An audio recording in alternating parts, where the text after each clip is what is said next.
Hello, my name is Casey Shreve, and I'm a game design student at Johnson County Community College.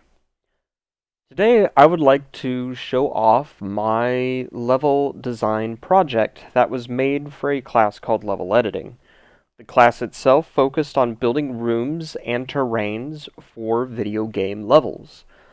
The criteria for this particular assignment was to have a modification for an old Unity demo called Angry Bots. You were to design a level which had a room that you backtracked through, unlock 2 doors, have the required amount of enemies contained within it, have multiple chambers or rooms or a terrain that had various objects on the terrain, like hills, mountains, lakes, that sort of deal. You needed to use one enemy that patrols a room in a specified shape of that room, and the end goal had to be destroying a large computer bay that was given to us by the professor. All of the objects except for the room themselves come from the game Angry Bots, which I believe was for Unity 3. So without further ado, let's load up my level. There are some things that I added in myself. I played a little bit with UI. As you can see, you have a health bar. You can see I've added these tracks of dark areas down here. Wires, I guess you could call them. So everything looks pretty normal. You can see the enemies that are required to be in the level and the patrolling larger robot. Oh no, lockdown! So what I decided to do was I decided to tell the player where to move without really holding their hand to do it. I show it by the glowing wires on the ground. You can see that you'll go from this door to that door. You cannot move through either of these red blocks. So, to unlock this one, you have to follow the line to the computer where it says unlock.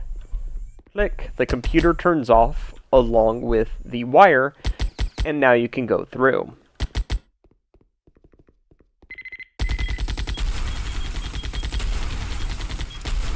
Spider mines!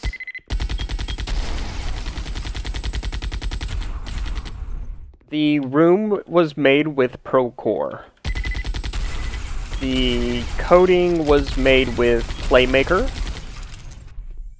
And unlock this one, and you have to backtrack to follow this line all the way to the new area.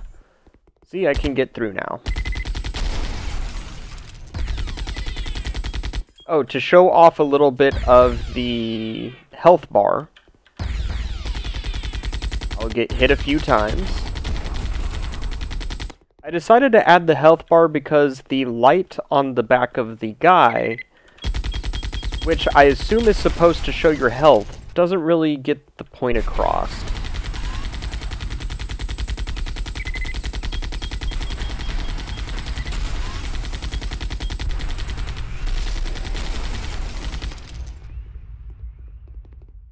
It does turn color and blink, but there's still quite a bit of health left.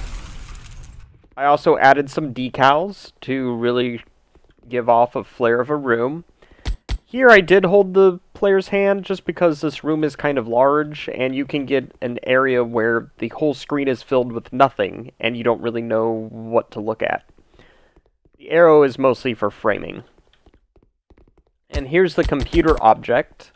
Now, I did include a health bar on the computer because I didn't want you to shoot it a bunch and not be able to see, like, no damage. Because if you shoot it and just look at the model, so what? But if you look at the health bar, you can tell that it's going to go down. Now, I'm going to pause here to talk about a little bit of whimsy, I should say. The two professors, Professor Russ Hanna and Richard Fleming at Johnson County Community College, tend to like this one particular Unity asset of dancing skeletons. So I decided to add a whole bunch of these skeletons into the game itself. Why they love this asset pack, I'm not really sure. I can't really tell you, but they brought it up on many different occasions. It seems to be their go-to. So, yep, dancing skeletons, dance party.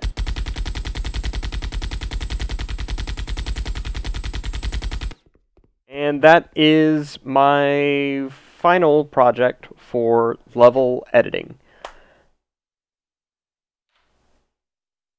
I hope you enjoyed the video. I hope you enjoyed the presentation. If you would like to see more of my prototypes, you can go to my itch.io repository, which will be linked below. Feel free to play those, leave comments, subscribe, and all of those things. Thank you for watching. Have a good one.